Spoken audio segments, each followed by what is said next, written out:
We are back on the Livestream studio. I'm Ray Latif, the managing editor of BevNet. Thank you so much for watching here at BevNet Live, summer 2018. Thank you so much to our Livestream sponsors, Archer Daniels Midland and Zuckerman Honickman. And a big thank you to Dan Costello for joining us here on the Livestream studio. Dan, thank you so much for joining us. Excited to be here. Thanks for having me. So Dan is the a managing director with TSG Consumer. Well, what is TSG Consumer, Dan? We're a private equity fund that's been around for 30 years. We actually think of ourselves as a strategic equity fund because we like to partner with companies and help them think strategically about their growth plans, whether that be launching new products, taking existing products into new distribution channels, doing creative things on sales and marketing strategies. We've spent a lot of time recently building out a digital marketing team in-house and have been working with our partner companies to push all those strategies forward and help think about growth opportunities. So who are some of the companies that you're talking about in your portfolio? I know you used to have a lot of food and beverage companies, but who are some of the folks that our viewers at home might know?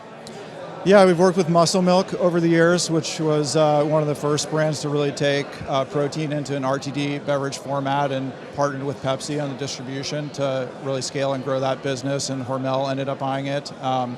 Spent a lot of time with Stumptown Coffee out of Portland and worked with them on an RTD product when the cold brew category was really small back in 2011 and helped scale that business, which is now part of the Pete's family. And nice to see a few of the former Stumptown employees here, including Eric Hayes, who just joined as the CFO at Brew Doctor. And Marty Wall, who was sitting here yesterday, who's now the president of Brew Doctor. Exactly. Yeah. So last year you guys made an investment in Noon, which is a maker of tablets that are for hydration. Mm-hmm. They're fueled with electrolytes. They have a bunch of different functional varieties at this point. What was your interest in Noon?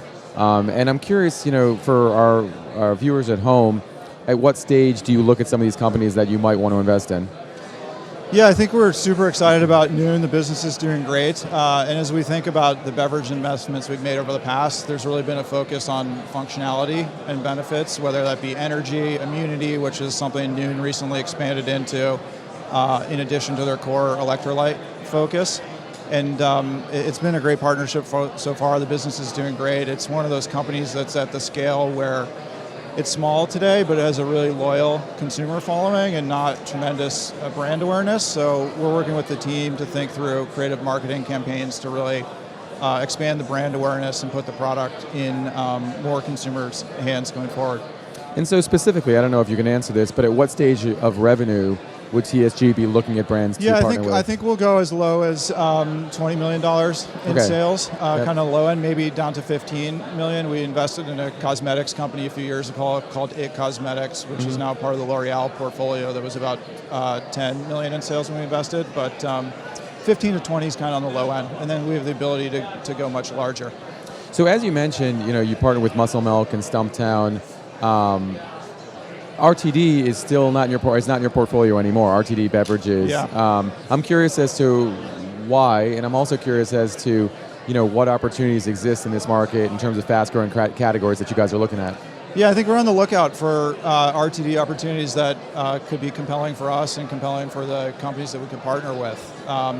The investments we've made more recently in beverage have been on the alcohol side. So we partnered with a winery called Duckhorn out of Napa about 12 months ago that's doing really well. But we're on the lookout for interesting functional brands that would like some help or would want to work with a partner to scale going forward. I think there's a lot still interesting going on in the coffee space, and then kombucha as well, and there's other functional products out there in water and some of these other plant-based protein categories that we have our eye on.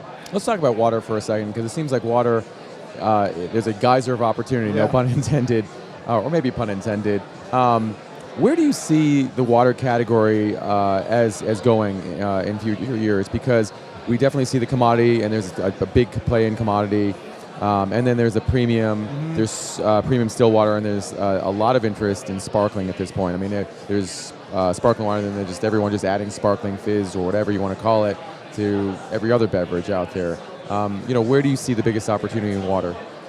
Yeah, I think I see twofold. I think sparkling is going to continue to really scale and take share from traditional carbonated soda drinks. I think that trend is just going to continue going forward. And then with our investment in Noon, we actually have a thesis that consumers are going to be more reliant on water bottles and use the Noon product to add flavoring and convenience to their water bottles as they're on the go and with active, healthy lifestyles. But I think we're excited about sparkling water and trying to find brands that really have a unique brand story or brand identity that connect with the consumers. To your point, it is a bit of a commodity product, but there are brands out there that are doing a really nice job of that, like Spindrift and others that have a really authentic craft story behind their products. And when you taste the products, you can really experience that with the beverage. Yeah, I mean, people have been talking about sparkling water a lot of times as not necessarily a soda killer, but a great soda replacement, a real soda replacement. Mm-hmm. People bandy about kombucha in some ways that way too. Do you think kombucha could be a real soda alternative? Yeah, I actually do. I think it's got a really unique taste profile to it that is more in line with some of the carbonated soda drinks relative to just traditional sparkling water. And then I think there's a lot of consumers out there that resonate with the concept that those products are really low in sugar. So I think it's more of that rather than the probiotic spin to the products. But I think there's a big opportunity for kombucha going forward if they can figure out how to get the price point right. So let's say there's a kombucha company out there watching right now and they say, okay, well, I hear TSG is interested in kombucha and we're certainly not near $15 million, $20 million in sales. Is it still a good idea to approach you guys, really introduce themselves to you guys, get on your radar at this point? Absolutely. We love meeting founders, and even if the business is too small for us, love working with them, doing consumer insights, building a relationship over time. Because as we think about the companies we've partnered with historically, there's really a strong connection strategically in terms of where we think the business can go and where the founder thinks the business can go. And it's a good idea to make sure you're on the same page with someone and build a relationship with them over time before you end up actually making an investment in the business or doing a formalized partnership. Yeah, I mean, we've heard that from a few different private equity firms at this point. They're ready to talk to anyone, just even if it's just an introduction at some point. And I'm curious also about the sort of the market for investment right now, the environment for investment, particularly in the beverage industry. Lots of funding. We just saw clearly kombucha get acquired by Miller Coors yesterday. Is it getting harder for you guys to invest in companies? I mean, is it becoming sort of a one-up on how to attract great brands? I mean, we've seen operator-led companies like a Kavu, for example, or a VMG, which has a $500 million fund.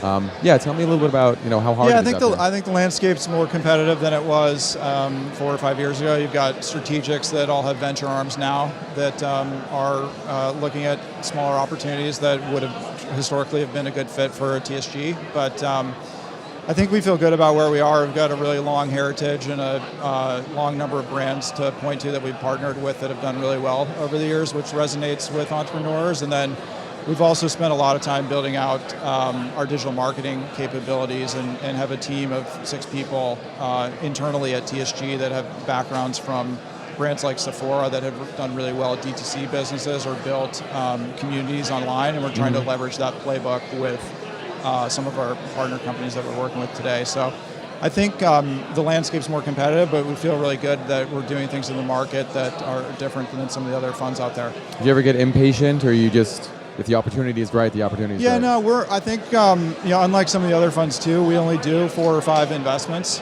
a year. So the companies we partner with, we really put all our resources and time and energy and work with them really closely. If we miss out on one opportunity, we're looking at the next one, and we want to partner with companies where we can really put our whole team and resources against it versus having a big portfolio of 40 or 50 different brands where we're not able to provide them the attention they deserve. And I want to ask about your interest in coming to BevNet Live. Obviously, a lot of energy, a lot of excitement here. You meet a lot of young entrepreneurs. What's your interest in meeting some of these folks? What's your interest in being here at BevNet Live, and what are some of your takeaways from for these 2 days? Yeah, it's just super exciting to see all the innovation that's happening in the beverage category across all the different product lines. So I think as I come here, it's great to connect and meet with people and hear the stories and really hear how passionate entrepreneurs are about the products they're trying to launch. Because as we're thinking about companies we want to partner with and founders we want to partner with, that passion inside and just willingness to really believe in their story is critical for us. Outstanding. Dan, I can't thank you enough for being on the Livestream Lounge with us. Thank you so much. Good luck with everything. Reach out keep in touch. We want to stay in touch with you. Yeah, likewise. Enjoyed the show. Thanks so much. Outstanding. Thank you so much, Dan.